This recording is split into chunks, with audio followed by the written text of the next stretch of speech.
Aba. Pinaparinggan na ni Marcos Jr. yung pinsan niya. Naku po.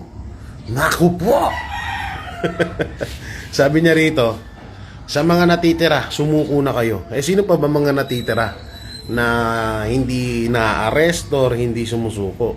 So, una dyan si Saldico. At hindi pala, ang una dyan si Romualdez. Tapos ang pangalawa si Saldico. Nako. Ikaw Marcos Jr. Inaapi mo na yung pinsan mo Pag yan nabuisit sa'yo at binaliktad ka, nako po. Delikado ka dyan. Huwag ganun. Sama ng ugali mo. Pinsan mo yun. Di mo dapat pinapa-aresto.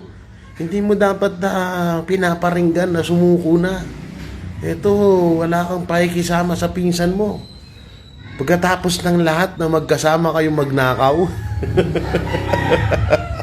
Tapos ngayon paparinggan mo. Sama ng ugali mo, Marco.